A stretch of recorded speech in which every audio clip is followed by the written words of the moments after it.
In a galaxy far, far away lives a boy who has never seen Star Wars before. That boy is me, or so it used to be me. For my entire 23 years of life, I have never watched a single Star Wars movie. The main story of Star Wars, meaning the prequels up to the original movies, I pretty much knew the entire story to, you know? A man gets a light stick man fights other man with light stick, that light stick man reveals that he's the other light stick man's father. You know, the whole shebang. But recently my cousin has been hounding me saying that I'm an uncultured swine, and that really hurt my feelings, so I ended up watching the prequels, and I have some things to say.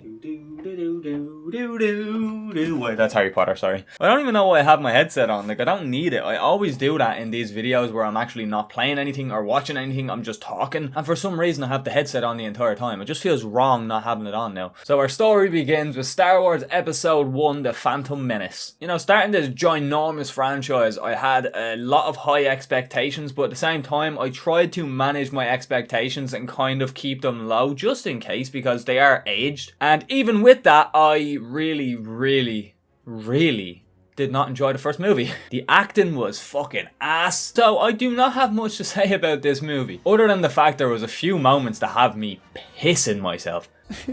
You know, they're doing their normal Jedi things. It's, you know, what I'm used to. And Obi-Wan just gets fucked. Maybe I should lower that down a little bit. What the fuck? Why did he do that? My guy just moaned for no reason. Oh.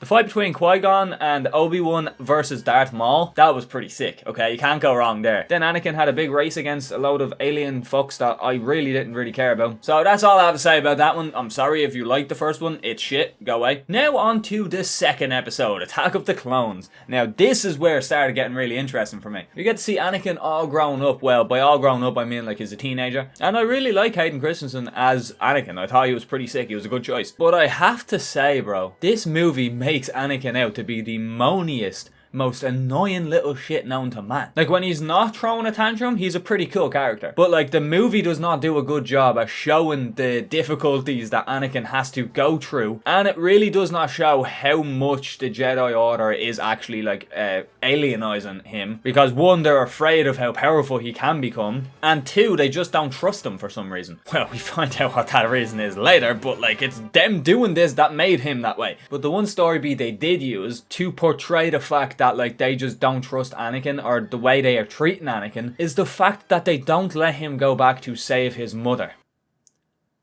The fuck? His mother is enslaved on the same planet that he was enslaved on. They take him away from his mother to train him as a Jedi. He becomes a powerful Jedi, and what do? They say he's not allowed to save his mother. There is multiple scenes of him talking with Obi-Wan or any other Jedi, talking about how he has constant nightmares and dreams about his mother, and the council are just like, chill out, bro, just like kind of ride the wave, dude. No wonder Palpatine got into his mind, bro. What the fuck? Palpatine's probably out here speaking facts. Like, that alone would have made me kill the entire Jedi Council if they were like, no, you're not allowed to go back home and save your mother, and then all of a sudden I go to visit my mother to see how she's doing, and it turns out she was kidnapped and beaten and murdered. All because the Jedi Order wouldn't let him save her.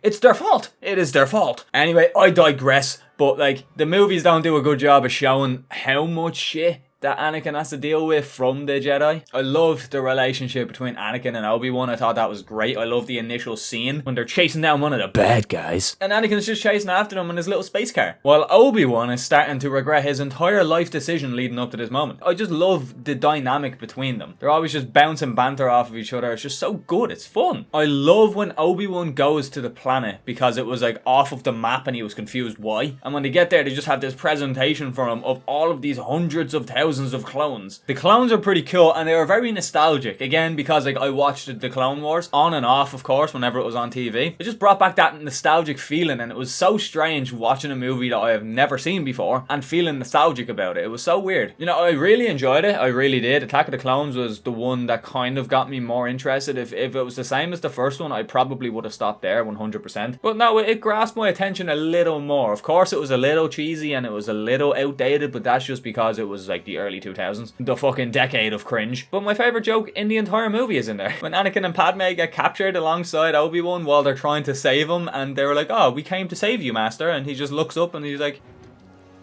Good job. Good job. Oh, I knew there was something big in this. I completely forgot. Obi-Wan and Anakin's first fight with Count Dooku, that's the one. That fight in and of itself is pretty cool, especially when Anakin got like the 2 fucking lightsabers and just start going to town on Dooku, and then loses a hand, which was quite unfortunate. There was one moment I almost forgot to talk about. Which was when Anakin goes back to visit his mother and he finds out that she was kidnapped. So he's like, fuck this, I'm gonna go save her. Straight away finds her, tied to a pole, and just as he finds her, she says, I love you, and dies. My man can't catch a break, causing Anakin to slaughter the entire town, but to be completely honest, I think it was very justified. I would have done the same. My guy goes out and slaughters all of them. Every last one of them. The men, the women, and the children too. They're animals. And I slaughtered them like animals. So out of 10, I'd probably rate this movie about a 7. About 7.5. And the first one, I'd go for 4, to be honest. I don't think I'd ever rewatch the first one. You know what, I'll book it up to a 5, just because of those 2 moments that had me pissing myself. Now on to my favourite one of them all, which was Revenge of the Sith, which I'm pretty sure it's everyone's favourite, of the prequels anyway. Mainly because it shows the creation of Darth Vader. The man himself. The most intimidating being of all time. When the movie started, I realised how much of a time jump there had been and how much shit in between happened, because we just completely skipped the entire Clone Wars, bro, and so much fucking lore happened leading up to this point. So unless you actually watch the Clone Wars, or you know the story of the Clone Wars, or something along those lines, you are going to think Anakin is a salty, bitter little shit, which is something I almost fell into. I was like, Jesus Christ, this man was evil from the get-go. He switched to the dark side so easily. No, if they kept stuff from the Clone Wars in there, you would realise how much he actually has been manipulated by Sidious, on top of the moments we have seen him in the movie being manipulated by Sidious. The entire movie was pretty sick in general, not gonna lie, had a great time watching it. You have him seeing into the future and seeing Padme's death, and the entire movie he's just attempting to stop that happening. And of course, your boy, Sidious, where he's basically saying that the Jedi aren't telling him everything he needs to know about the Force, that he could teach him that how to stop Padme's death. I know I'm skipping over a lot, but in all fairness, the last bit is all I care about. And then finally, when Obi-Wan and Anakin go to save Count, or whatever the fuck, fight Count Dooku, sorry, Jesus, to try save Palpatine, they have their duel, which was sick, and in the end, Sidious eventually convinces Anakin to behead Dooku, causing him to slip a little deeper into the dark side, and we get probably the most infamous meme of all time. Do it. Then we fast forward to when Mace Windu is about to kill Sidious. Anakin pleads with him just to take him into custody and question him, basically. And my man's like, nah bro, fuck that, I'm just gonna behead him right here and now. And then it's like, no bro, stop that, that's not right, don't do that. And cuts Mace Windu's hand off, and then Palpatine throws him off the building.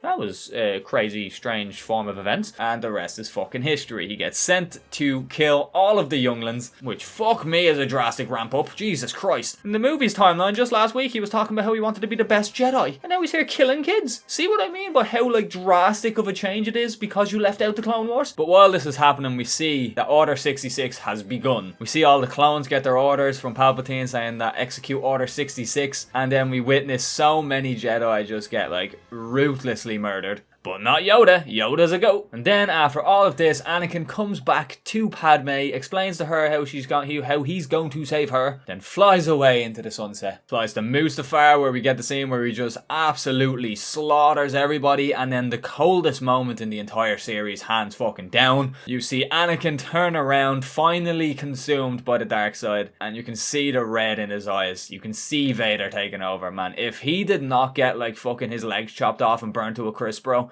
he would have been a fucking menace. That is a Darth Vader that nobody would want to fuck with. The duel on Mustafar, which before I even talk about anything, I want to mention the fact that I'm just after finding out Darth Vader's castle is also on Mustafar, which is fucked up for many reasons. But now, the best duel in all of Star Wars history. Actually, no, I've watched the Obi-Wan Kenobi series too, right after watching this movie, and the fight between Obi-Wan and Darth Vader, and that is by far my favourite lightsaber fight I've seen so far. 100%. But I have a lot to say about this this final fight. It's kind of crazy how like Anakin, in his quest to make sure that Padme doesn't die, he ends up becoming the very thing that kills her. But also I think that Obi-Wan did not deal with this situation very well whatsoever. Instead of trying to reason with his friend and try to, you know, bring his friend back to the light, which he definitely could have done, he immediately sees his friend as just a threat. He doesn't see Anakin anymore, he just sees Vader. But I see where he's coming from in a way, because like he lit his friend, his Padawan, literally just fucking murdered every youngling in the Jedi Temple, and is one of the sole reasons for Order 66 being effective. So I get it, but like he's a Jedi, he should have more understanding about how the dark side works.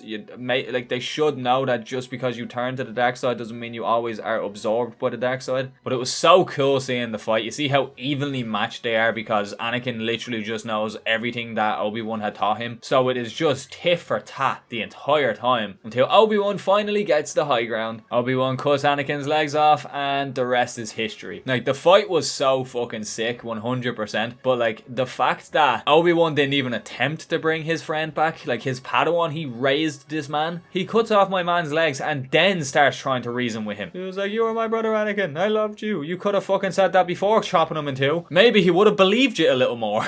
And I have to give Revenge of the Sith a 9 out of 10 as well, because just that end fight alone made it for me. And that single-handedly got me into this universe, because there is a lot of like small details that I didn't know. Of course I knew that, but like I just never felt the need to learn them. But yeah, now people can finally stop fucking giving out to me and calling me the vein of existence just because I haven't seen these two people fight with light sticks. But yeah, anyway, if you enjoyed the video, make sure to subscribe. We're on the road to 600 subscribers at the moment. We're getting close. If you enjoyed my face and you want to see more, make sure to click on the video at the end. And yeah, with that all said, it's been EXO. I'll talk to you all later.